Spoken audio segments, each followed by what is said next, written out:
My role really is lifting up the local conservationists. I'm not trying to be the hero. I work behind the scenes and everything I do is for them so that they can be the guardians for snow leopards. If we don't, we can have all the policies in the world, but if the local communities are killing the cats because they threaten their own survival and their family's survival, it's negated.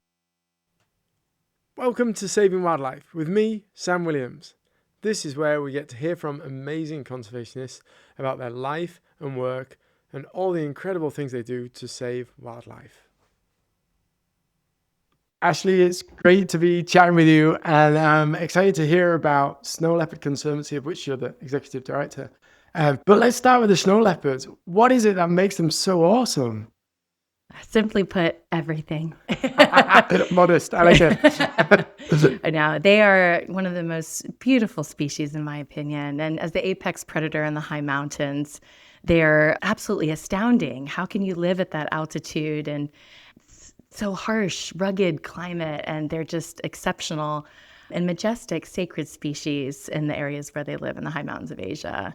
And they're quirky. They have all individual personalities. They're so majestic and magnificent, but also, very quirky and all individual. I just think, I've seen snow leopards and the videos of them hunting and stuff, and they're going up and down vertical faces, and it's just astonishing. Astonishing. We'll get some media from you, and we'll put some pictures up of them doing that stuff.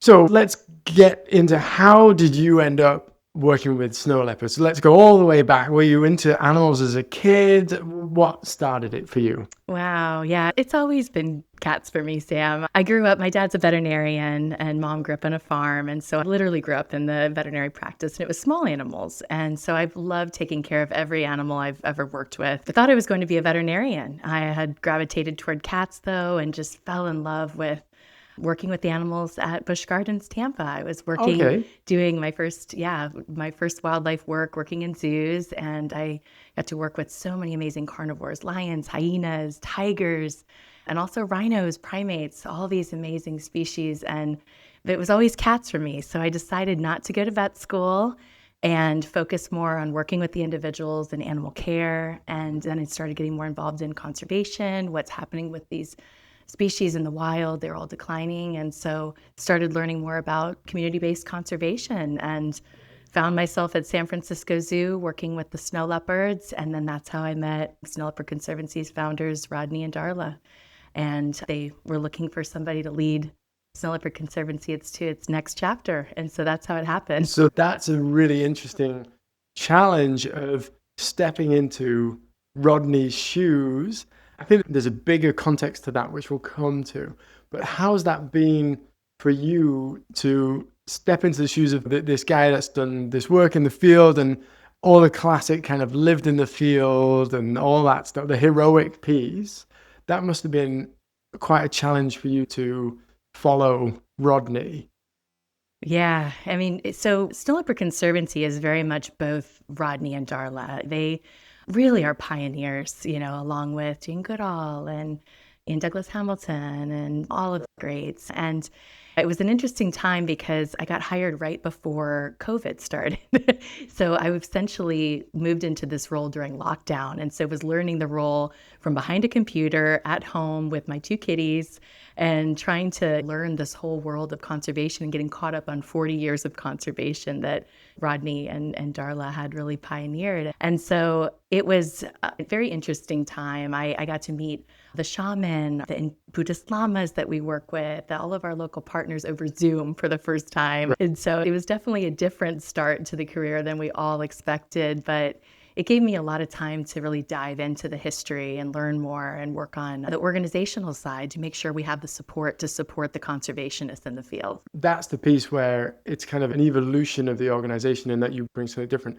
Do you think that there's something about your zoo background that gives you a unique perspective on things that can help move the organization forward? And has that been your experience? Yeah, great question. I think that having a veterinary background allowed me to look at what the organization was doing. The full breadth and portfolio of the organization was already very impressive. and bringing a unique perspective to it from a One Health standpoint and looking at what can we do to add additional effective strategies into the mix to work with communities toward improving public health, veterinary health, wildlife health.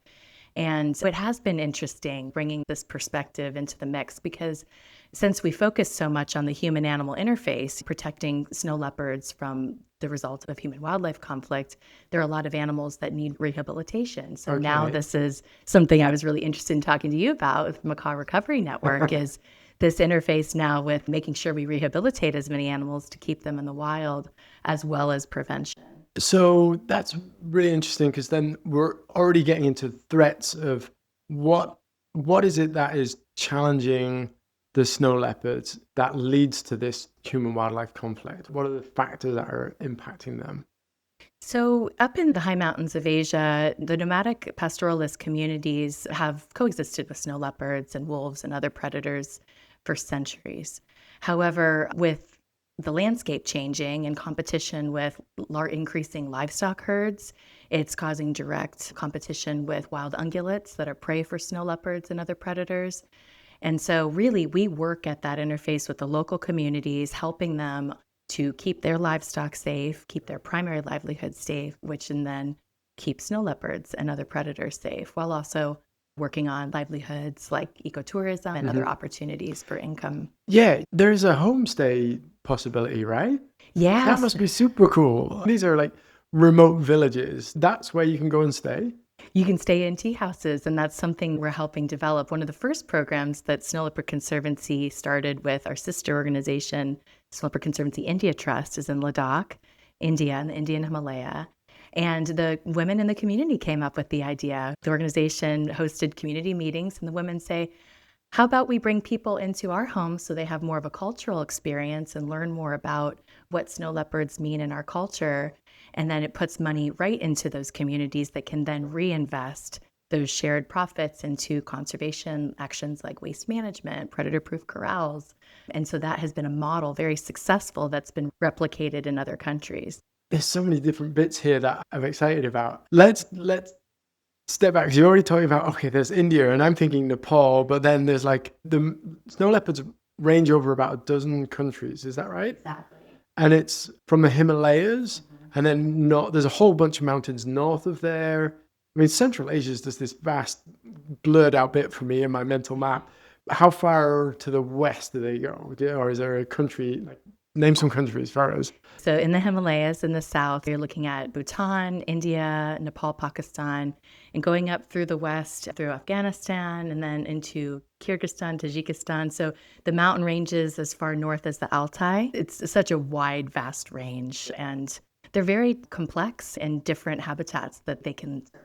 Right. And so you're working with partners in each of these different countries.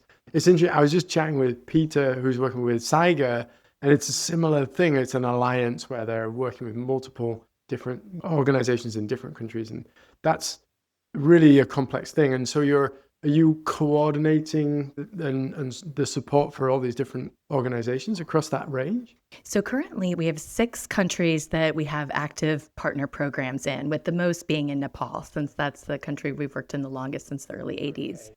And so we do also coordinate with a global effort, which is called the Global Snow Leopard Ecosystem Protection Program. And that is a union of the ministries of the 12 countries that was formed in 2013, declaring snow leopards as a flagship species and integral to the survival of the mountain ecosystems in these 12 countries. So we work primarily at the most local level, at a grassroots level of conservation, but then also we do coordinate with the global snow leopard program. And yeah, that's a union of all the different players working in the snow leopard conservation space. Interesting, because it's different approaches, working at the policy level and getting involved with governments, and then working at the very grassroots level with the homestays and people on the ground. That's super cool. Super interesting. Yeah. And so the snow leopard is recognized ecologically, but there's also a huge spiritual piece, and this is I'm very interested in this because I've been described as having zero spirituality. So can you tell me what this means to people? I'm also thinking about the Andean cat, And Rocio was saying how that's so the same apex predator, although smaller, has this same spiritual significance for the communities there. Can you explain it to me? How do people view the I snow will do my leopard? best. Yeah. Yeah. So spirituality is very personal. But yes, the cultures that have been coexisting with snow leopards, mainly the indigenous communities across these countries, they have a long-standing spiritual connection with snow leopards. In legend, snow lion, they have a lot of different names. But in Buddhist culture in particular, you can go to the monasteries and see these different depictions of the snow lion and go into caves with petroglyphs and see snow leopards and ibex carved into these sacred caves. And with our Land of the Snow Leopard initiative, that is involving the indigenous cultural practitioners. So these are the shaman, the Buddhist lamas, the sultans, the local indigenous spiritual leaders in these countries. That is such a beautiful example of coexistence in itself, and that they are all different nationalities and religions, but share the same commonality in guardianship over Mother Earth. And snow leopards are a totem species, a sacred totem species, like in Native American culture with wolves and vultures, a lot of different species. So it's a very close connection that they believe that snow leopards are ancestors and elders and hold the key of wisdom to the past and to the future. So it's this cosmic axis of the past and the present and the future beyond the ecological niche that they hold. They hold a very special sacred connection with these communities in particular. Just going back a bit, because we've jumped straight into snow leopards, but with the zoo career, you created this, it was also a health related thing where you created this bridge between the zoo world and the field work. And it seems to recall it was the health bridge. Tell me about that piece and how that plays a role in all of this. Sure. So I ended up instead of going to veterinary school, because I decided when I knew that I wanted to focus on wildcat conservation, thinking of how competitive it was to be a wildlife veterinarian specifically focused on big cats. Plus, I knew I had a little different niche in the whole conservation space. I really like working with people. I like peace building between people and animals and finding solutions for coexistence. And so that health component really brings it together, because when I went for graduate school, I did a program at the Royal Veterinary College and Zoological Society of London. So I was there, and it was this hub of conservation, that they were one of the first institutions to really start, working on community-based conservation from a Western standpoint. And it brought together everybody within that's working on conservation, from a rehabilitation and recovery standpoint on the ex situ side of conservation to working with communities on actions that really lead towards sustainability. And so it really brought this full picture together for me of how we all work together and everybody has a place within conservation, even far beyond the ex situ and in situ components, people in marketing and finance, and everybody plays a role in conservation. But yeah, so bridging those worlds, it's been really cool, because we just got the Snow Leopard Saving Animals from Extinction program, which is a program through the Association of Zoos and Aquaria, AZA, which are accredited zoos in North America. And it's really bringing together the field partners that are working on saving the wild population of snow leopards and the people that are working with the snow leopards in zoos that are part of the conservation breeding program. They're also working on research initiatives that help assist with saving the species. So it's bringing everybody together. So that was my dream originally, was, being able to bridge these two worlds so that zoos are more effective and that the animal ambassadors in zoos have this incredibly important role. It's not just to be viewed and entertaining people. It's really a strong educational component, and in some cases recovery. Yeah, or as an insurance population, should the population need reintroduction. I can say that I was inspired by captive birds, seeing captive birds, and it definitely played a role for me and my journey into conservation. So I think zoos do have a role to play. Yeah, so for sure. I like that you're making these connections, and then, that is kind of your role now, is like you're remote and yet you're still connected with these local communities that are on the ground and doing the work. And I love the connectiveness of it. That's really great. Just one last question about your background, like the challenges of coming from a Western perspective and then understanding the local context. Do you find there are I find working with my team in Costa Rica, sometimes it's just like, oh, I'm being very British. Do you have moments where that happens for you? Are there challenges for you when you're meeting with these people from such different cultures and places? It's endlessly fascinating to me, the human dimensions of it. It's all so different in each of the countries. From one valley to the next in Nepal is very different in cultures and traditions. So I think it's so important to come into it with an open heart and open mind and trust and listen to the communities and learn and understand, because there's no one size fits all solution for each of the communities that we work with. So it's been fascinating to learn in each of the landscapes where our partners work, and then also on a global level, how the policy affects based on the different beliefs and customs per country. It's endlessly interesting to me, and I've been very well received, fortunately. I am a lifelong learner, and I approach it in that way. I love having you visit, I'm sure. It's a lot of fun. They're just wonderful, wonderful people. So I said that was my last sort of biographical question, but I want to come back to another piece where, do you find there's a challenge where you're not the hero in the field? Does that create a pressure for you? How do funders and donors view that?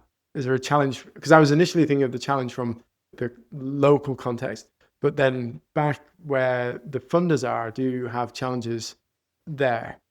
Good question. One of the things I can relate to with the communities and also with supporters is that I have an animal care background. I have an animal husbandry background. And so that is one way I truly do relate to the communities in that way, though it's, of course, different than living remotely at, 5,200 meters Yeah. up high in the mountains and all the challenges that come with that.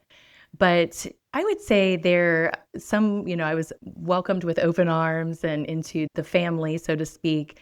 But others, it took a bit more to earn their trust and show them who I am as an individual and as a leader, that my role really is lifting up the local conservationists. I'm not trying to be the hero. I work behind the scenes, and everything I do is for them so that they can be the guardians for snow leopards. If we can have all the policies in the world, but if the local communities are killing the cats because they threaten their own survival and their family's survival, it's negated, So it's taken a little while, but I'm trying to meet with all of the different partners over time. It's a very wide range, and meet with all of our supporters as well, one-on-one, and understand what inspires them about our work or about snow leopards.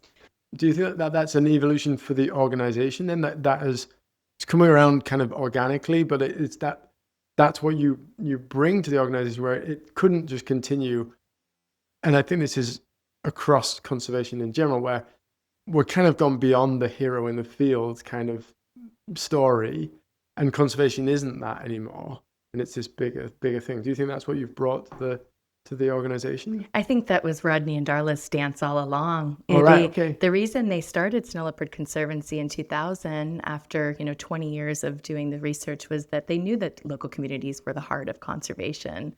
And it was so much more about them than it was them. We all see ourselves as facilitators. I can understand that from knowing Rodney. I know that he's not seeking the hero name, but that gets put on. Jumping back to snow leopards again, because I feel like we haven't quite finished talking about the animals themselves. How many are left? Our best estimate is between 3,500 to 8,000 across the entire range. And it's currently being reassessed by IUCN with all of the different researchers and contributors. How do you count them? They're kind of mystical and like elusive. So how do you even start? Right. And part of their range hasn't even been accessed by anybody. So really? Yeah. They live in the rocky crags of, from as high as 5,200 meters, as low as 500 meters. So they do have a wide range of elevation. However, there is a population assessment. It's called the PAWS Initiative. It's Population Assessment of the World's Snow Leopards, and it's a systematic camera trap methodology. However, there's a lot of training with that, and it requires a fair amount of knowledge of statistics and camera trapping. And so putting that data of what's been collected by our partners like Rinsen Funjuk Lama and Cheering Lama and other partners across the range, and also using traditional sign surveys too, also helps local citizen scientists participate in these counts. But the camera trap methodology is what's been used to assess the most recent numbers. And what habitat has not been assessed because of inaccessibility it's being Just extrapolated. extrapolated. Yeah. Okay. So that's why the sign surveys, like scrape, snow leopards scrape when they scent mark, and looking for stats and looking for other snow leopard sign like cheek rubs, all of that using citizen scientists. Also, citizen scientists can use camera trap monitoring to look for snow leopard viability. Are they reproducing? Do they have adult cubs with them? Do they have a healthy prey base? Are the communities coexisting with them? And so those are all things that go into our assessment of the population. But in terms of numbers and the IUCN status, which is currently listed as vulnerable, the camera trap pause methodology is what's being used. And that gets some cool footage. I've definitely seen presentations of yours where there's like the mum goes past and then the cubs go past. Really cool stuff. The prey species, you mentioned ibex. That's like a big goat. Yeah. A fancy goat with horns, maybe? Yeah. Blue sheep or Baral, ibex, Ladakh urial sheep, markhor, Himalayan tar, as well as marmots and other small mammals too. They do have a wide variety of prey species, especially the cubs, like the smaller species, when they're learning to hunt. But typically they have evolved to follow Baral or blue sheep.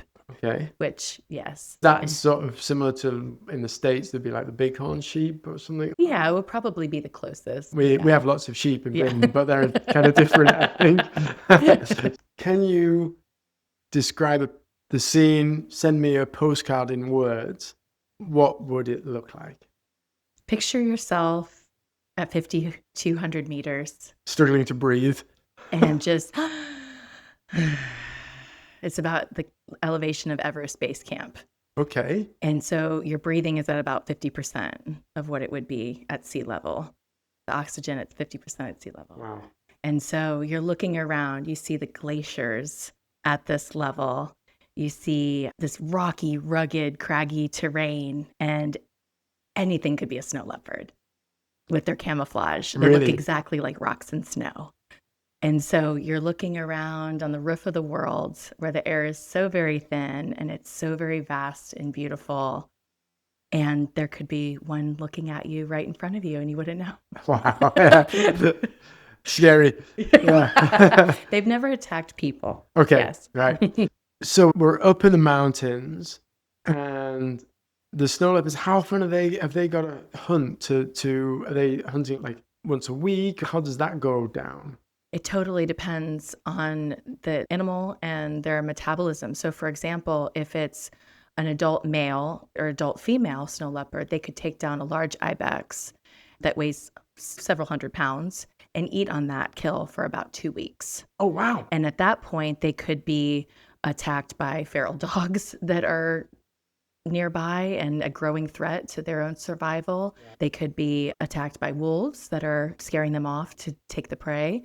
If it's a mother snow leopard with cubs, she would likely need to hunt almost daily. Wow. And when I show you the feed the footage too, hunting one ibex, what it takes, for that mother snow leopard to feed her nursing cubs every day. It's pretty incredible. Super risky. Super high risk. And that's why they're so awesome. Yeah, really cool. Very resilient. And, they have the longest fur and thickest fur of any of the cat species, the longest tail for balance. And, yes. Hunting straight down the cliffs. Amazing.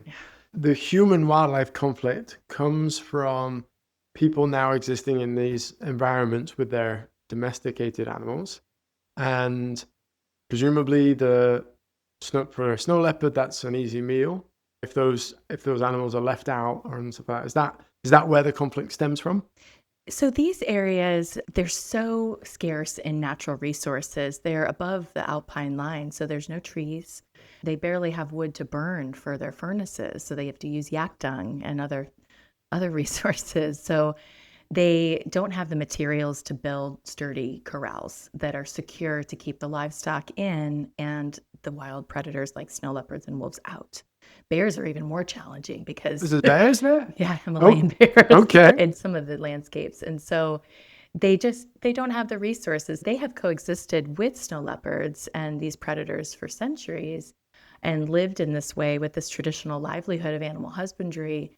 But with herd sizes becoming larger, one of the reasons why they're becoming larger is because the winters are becoming more stochastic with climate change. Oh, really? And so like in Mongolia now, the livestock just the population has bloomed in the last couple decades, and people are leaving the herding profession and moving to the capital city of Ulaanbaatar because the winters are becoming so challenging.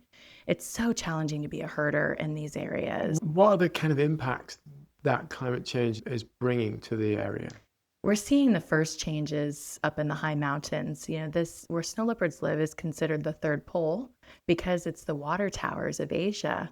And so it's, some 2 billion people downstream, rely on these water sources. And we're seeing the glaciers melt at accelerating rates. Sadly, water insecurity is a major challenge for the future for all animals. We're even building water troughs in some of these. Our partners are building water troughs in some of these key areas that are water scarce. So it's more a scarcity rather than the deluges of rainfall. It's both. Well, as far as like glaciers melting and then Right. a deluge of a landslide, the mountains are becoming more unstable because they're becoming, the water is disappearing. And so we're getting more landslides and more flooding incidences that are washing out villages in the valley. Yeah. And we're seeing a lot of changes to the land that the permafrost is degrading. And so that changes the grass for wild ungulates. And also with the competition now of larger herd sizes, it's very challenging for wild ungulates to survive. So that's also something we do monitor as well, are these wild ungulates. You might not know, but I nearly got taken out in a landslide. And I'm going to hijack your podcast and I'm going to put a little clip of my thing. That for me was very scary, not just in the moment, but the context of ecosystem collapse. There were rainforest trees on this slope that are designed to hold the ground in a rainforest. But there was just too much rain. The angle on which we're going to lose ground is going to get lower and lower. And it's just, there's no way of going back, or very challenging. In the mountainous environment, I imagine that does create a massive amount of insecurity, and sort of like people must be living with the fear of that happening. Well, and like the disaster relief part of it, because for example, during the COVID pandemic, we were working, one of our key landscapes is in Annapurna Conservation Area in Nepal. And there are villages that are far up near the Tibetan border called Nar and Phu. And we were up there working on the One Health, One Welfare initiative. And we actually had a situation where we had a landslide where we had stopped briefly and kept going. And we had a landslide happen after us just moments later. Wow. And so there are, major challenges with this. And there isn't, emergency services in the way that we in the Western world sort of expect. We had to have a helicopter, like in other circumstances with the flooding, villagers got stuck on the other side of the river while they were foraging for yarsagampa, which is this caterpillar fungus that's worth a lot in Eastern Chinese medicine. And it grows in where snow leopards live. And so they were on the other side of the river, and then the flooding came in and they were stuck. So we had to then work on helping them get to safety. And so conservation is all about adapting, right? Sure. And helping the communities with what they need so that they have the resources to protect snow leopards and their wildlife. So that just got me thinking about when we're talking about moving around on the ground here, when it comes to tracking snow leopards, that's all hiking, presumably. There's no vehicular access other than like the road to the village, and then you're like going straight from the mountain. Exactly. Yeah. So super challenging physically for the field biologists or the community members doing the field work. Exactly. Yeah. The reality of that whole thing, since you painted the postcard, it's kind of like, wow, okay, this is the challenges of that are sort of finally sinking in, I guess. That you mentioned the One Health thing. Tell us about the One Health initiative. Sure. So this is something that we started actually back when I worked at San Francisco Zoo still. So we were a collaborating partner with Leopard Conservancy and a local San Francisco nonprofit called International Veterinary Outreach, which supports veterinary training and resources in under-resourced communities around the world. And so we were working in Annapurna Conservation Area, SLC was at the time, and they wanted to add, based on the community's recommendations, to add more veterinary care in the high mountains because in a survey that they did previously, it showed that disease was causing about 30 to 40% of mortality. And so, in addition to doing corral improvements to protect livestock and improve the husbandry of the animals, we said, let's add a health component so we can train local paraveterinarians, which are similar to like a veterinary technician, similar. Yeah, and so train the frontline responders to be able to address vaccinations and some of the diseases that they're seeing that are as a result of poor diet, nutrition, and husbandry. And so in return, that helps improve the public health and safety of the community members because it's reducing transmissible diseases, and then likewise with wildlife. Particularly, one of the biggest challenges we're working on now is the free roaming dogs. You mentioned that they'll scavenge a carcass of a They'll prey. chase a snow leopard off of a kill. Yeah, Wow, they okay. will. And also snow leopards we know will predate on dogs as well, and they do have direct interactions. And so one of the viruses that's transmissible we know is in feral dogs in Annapurna is canine distemper virus, which is fatal to the Panthera species. And so we're working on the population control of the dogs in the valley and vaccinate them for rabies, which of course is very threatening to people and other wildlife. And then also with livestock health too. So we're approaching it from a health component and welfare component, but also it's a livelihood benefit too, in that it reduces losses from disease. With the dogs, are they kind of loosely associated with households? Yes. And then, yeah, okay. It's Very much so. Some are kind of semi-owned where they're fed and they stick around outside, but they're not really indoor dogs. And then there's some that are quite feral and Just that feral. are attacking Right, wildlife right. and forming packs and crossbreeding with wolves. And there's Okay. a lot of interesting things that happen. But in the communities, it's so resource scarce that there aren't many dogs up in typically around the villages, but up near the borders of the countries, like in between Nepal and China and India and China, where there's heavy military presence, and there has been for a long time, the waste management situation is not being managed. And so the dogs, of course, go to those resource-rich areas, which then the populations are now totally out of control, free roaming dogs in those areas. And it's a major challenge. Wow. And isn't it interesting how you're interested in cats and then you end up and then you end up working on dogs. But not just that, but just all the different contexts here of, you know, local community, spirituality, all these different pieces. I think it just is a perfect example of how complex the whole task is. With the corrals, the objective there is to have a safe place at night for the animals because the snow leopards hunting at night. Is that about right? And then during the day, the animals are fairly safe, or do they get attacked at different times? Both. Okay. But typically the herders are okay with they understand some loss. They do, especially during the day out on open pasture. They can understand some loss if it's a couple animals, and that's not a huge financial loss. The major challenge is what happens when they bring all their goats and sheep or yak calves in overnight, and a snow leopard can get into the corral. The livestock can't get out. They all freeze and panic. And the snow leopard has a predatory response. And it kills every single one until they all stop. Right. And then the herders, if they're not next door because it's freezing, they want to be in their house with their family near the fire.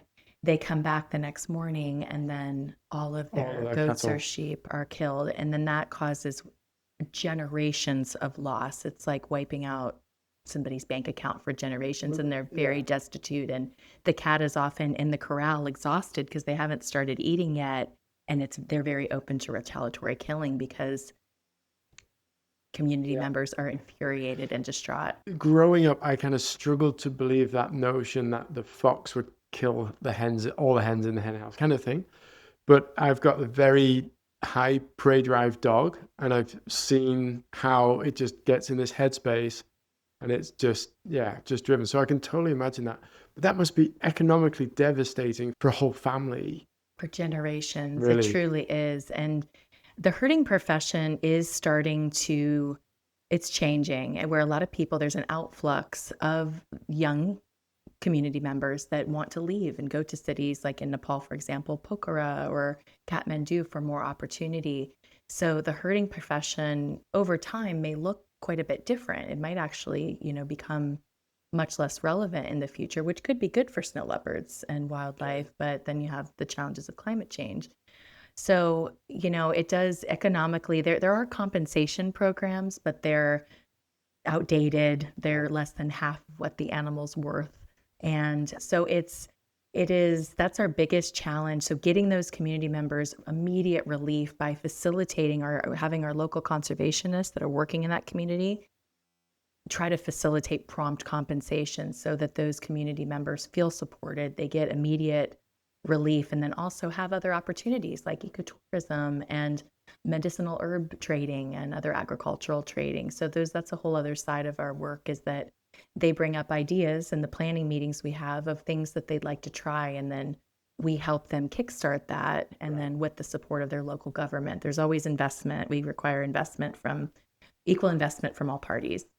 And that then you're creating an economic benefit through protecting the animals. And offsetting the losses.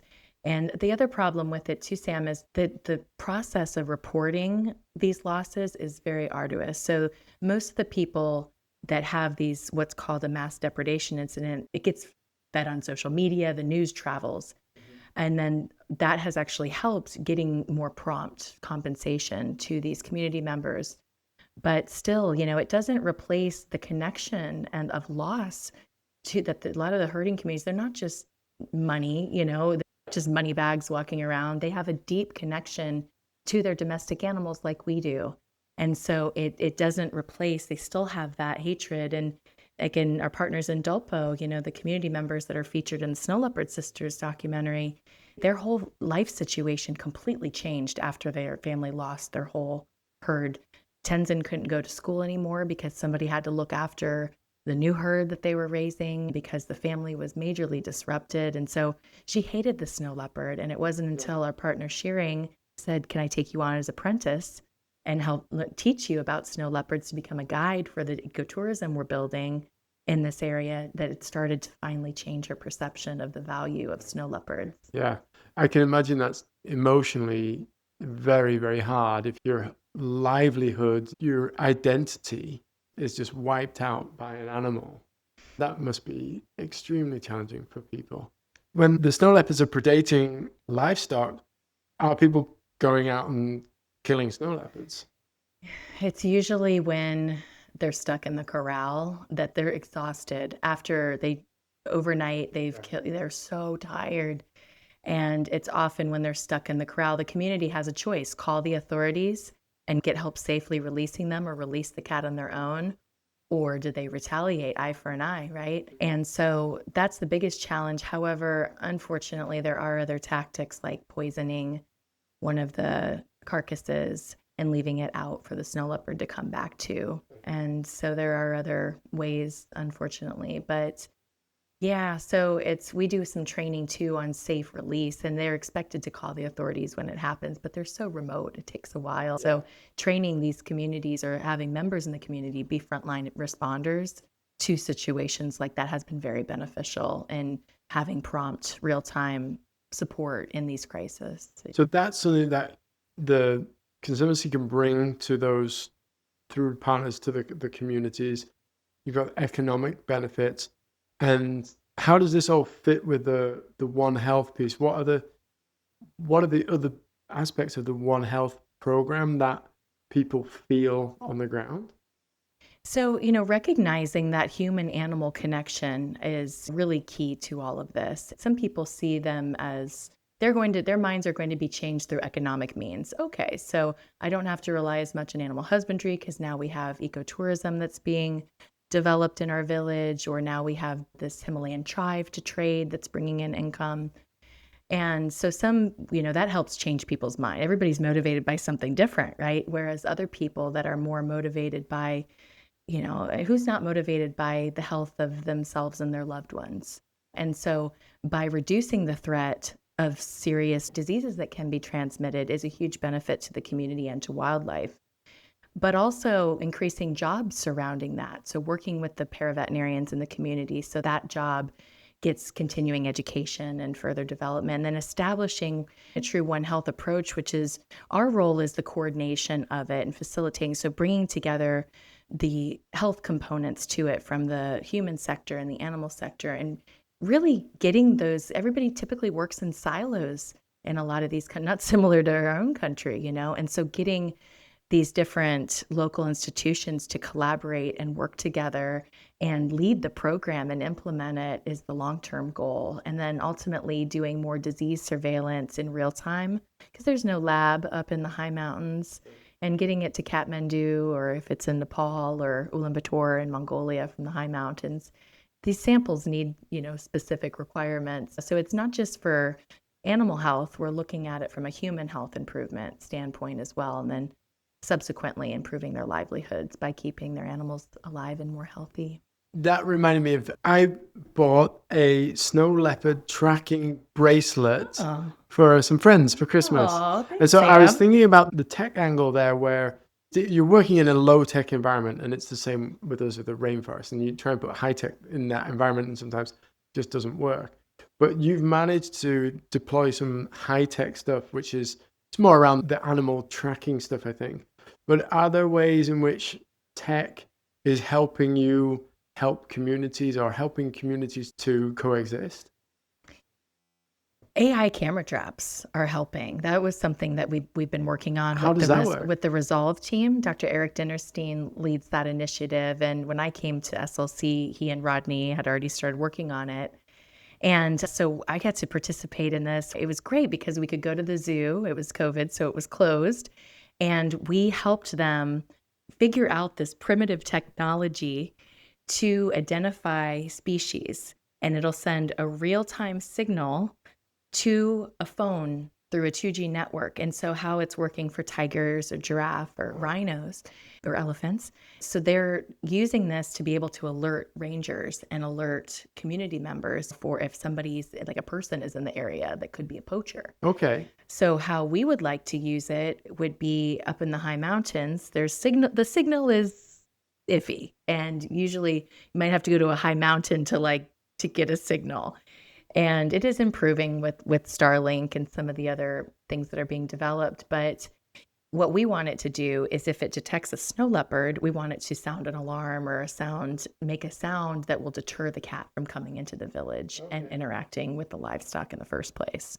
So these are very exciting advances. And also Rodney's working on using drones to assess wild ungulate populations in Mongolia. It's a project he's still working on with partners in Mongolia, and they're using it because transects on the ground and that type of habitat is so difficult. And so they're doing both transects on the ground and in the air to see what the counts are. And they're becoming endothermal as well. So that's how they detect the species. And so teaming up with researchers in Mongolia that are collaring some of the snow leopards to monitor their behavior.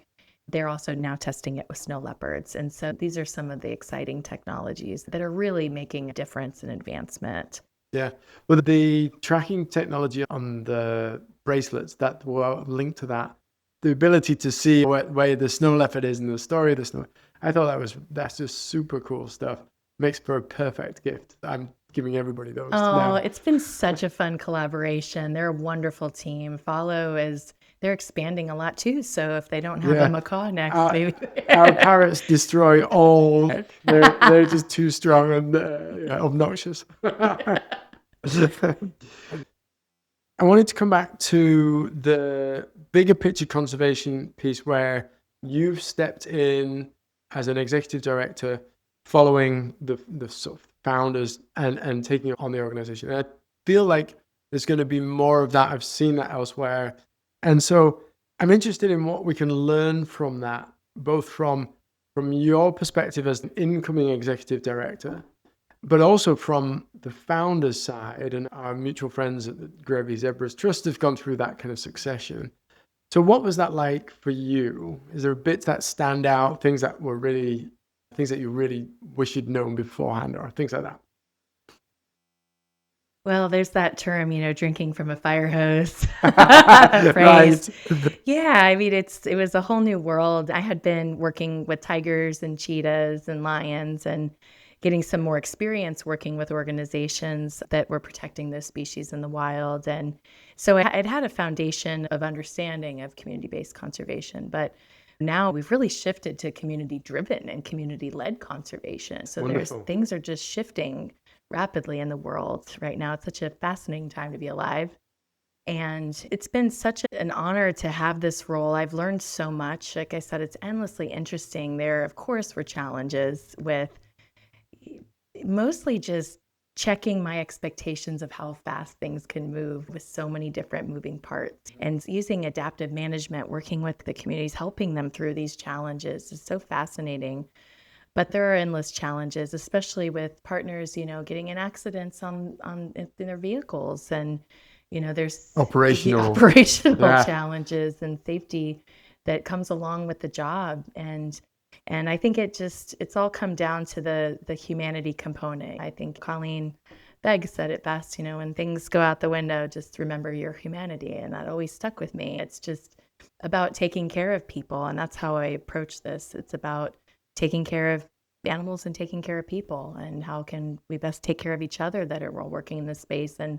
And I, Rodney and Darla and all of our partners, I've just learned so much from everybody. And in the last almost 6 years, it's wild how fast it's gone. But yeah, there are always challenges, and also balancing growth with the needs of running our headquarters, and the engine that kind of runs, and helps fuel and support all the work, and finding that balance between the needs of what our partners need and finding the resources, right, to sustain and grow the programs and bring people together. I really like connecting the dots. That's been one of my strengths, is like, okay, with limited financial resources, how can we create a bigger impact by bringing organizations together to collaborate and learn from each other. We're hosting a big SLC partner workshop for the first time in Great. Nepal this June at the Society for Conservation Biology Congress. It's the first in 6 years, I think.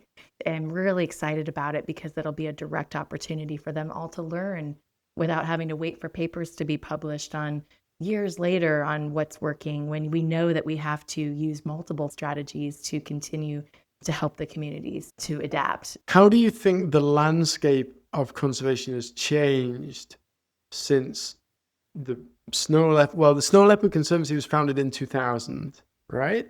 But Rodney's work began in the 70s or 80s? 80s, yeah. Okay.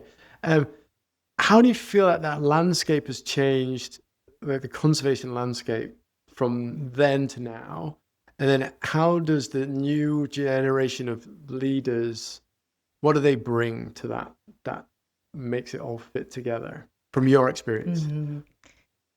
So looking back, the first person that started studying snow leopards from a Western standpoint, it was Dr. George Schaller, and studying the blue sheep populations. And at that point, when the book The Snow Leopard by Peter Matheson, I think it came out in 73, I have to look back, but it was in the 70s. That's what inspired Rodney to go to Nepal and try to get a photo of the snow leopard before he went back to South Africa. And going there, he found that he never saw a snow leopard that first time, but found the communities were killing them. And so that was, research was very much needed to understand the species and the range and diet and behavior. And so that's why they went and gathered all that, which landed in the National Geographic edition, and was only the second ever picture of a snow leopard. It was that cover of National Geographic in 1986. So all the research and the research that's continued is all so important. However, there was a shift like in the 90s to more, and really in the 2000s, like with community-based conservation becoming people were understanding that people are the key to these solutions, and not seen as an obstacle, but really as a key component of the solution, and even the leaders of them. And so shifting forward to today, research is still important, but WWF did an article. It was like 100 years of looking back on snow leopard conservation, like historical articles and everything. And the least has been published on actual conservation interventions and effectively reducing threats. really the major focus is let's look at the threats. Let's use the research to advise. Let's use evidence-based science. But it's long since these articles have started to be published that, now we really need effective leaders and facilitators that can work on reducing the threats. And so that's, mentoring the youth. We have a huge education component of our work, and it's getting classroom education, the opportunity to learn about biodiversity and conservation, and then taking that knowledge to the field and learn from a ranger or biologist how to use a spotting scope so that they might be a guide someday, a wildlife guide, and have that as an income opportunity.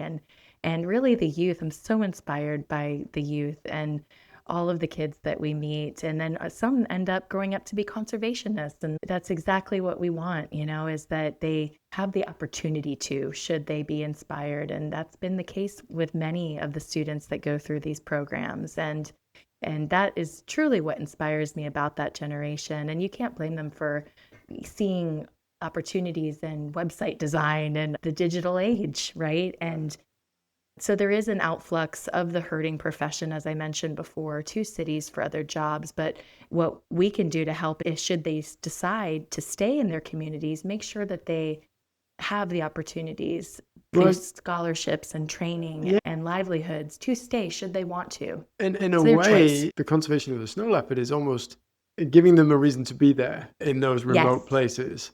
And so that's a wonderful benefit of the snow leopard, where it reduces that loss of young people going to the city. Yeah, it's having an opportunity to stay in their culture, in their profession that their family members did before them, should they want to.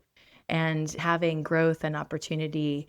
It's a hard life up in the high mountains. This is part of the community planning that we do, is really making sure that it's not us saying, this is what you need. It's really, what do you want? And these are the challenges. What are your ideas? And what livelihoods are you interested in? And what do you think is feasible? It's really just about helping them achieve what they dream and desire to do with their lives. It seems that you are meant to be in this role. You've got this love of people. You can feel that, and the idea of coexistence and bringing people together and stuff. What has been the biggest? And so you've got the love of connecting people and supporting people, and that seems so timely with the need coming from the conservation side at the moment. Whereas it's not that we need to know more about the biology of the snow leopard, it's that we need to look at coexistence. What has been the biggest surprise for you taking on this role as director?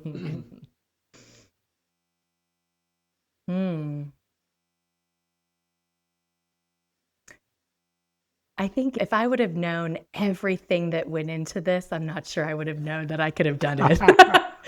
But with that, I've always been so curious about the world and people and animals, and that fire is really primarily about the cats, but it's also with the vision that this is possible. I can see how this can work, and we're seeing how it can work.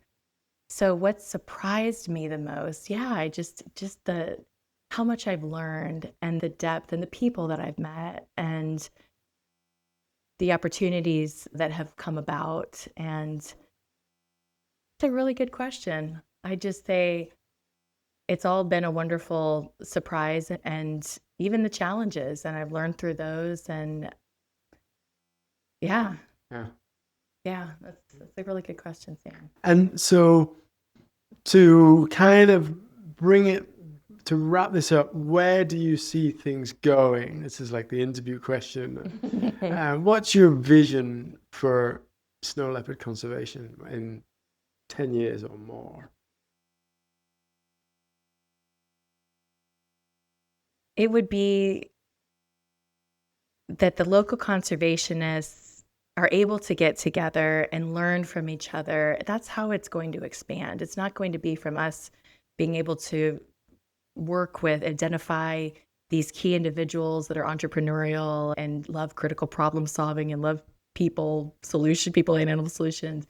If we can help the communities learn from one another, I really think that's how things are going to scale up, So I think with the right tools, like for better or for worse, online tools like social media help people learn, and see, but also bringing people together to learn from one another, I think is going to help achieve that vision. I could see communities learning how these tools for coexistence and things being a lot further ahead, and them really being the guardians over snow leopards. Maybe not 10 years out, but ideally as soon as possible. Yeah, of course. We all want it as soon Yeah. as possible. But it would be interesting to see with the potential outflux of people leaving the profession, how that will, herding profession, change those dynamics between people and wildlife in those areas, and also what the changes in the mountains will look like. And I think that through innovation for water security and food security, I'm hopeful. I'm really hopeful that within 10 years, these remote communities will have the tools that they need, but it's a challenge. Well, I am totally convinced that with you and your passion for these communities and this work and the cats, they're in good hands. Thank you. Thanks for chatting today. We'll be linking to all of your socials and everything we can. And I wish you the very best with all of your conservation work. Thank you, Sam. You as well. You and your whole team at McCall Recovery Network. Thanks for this.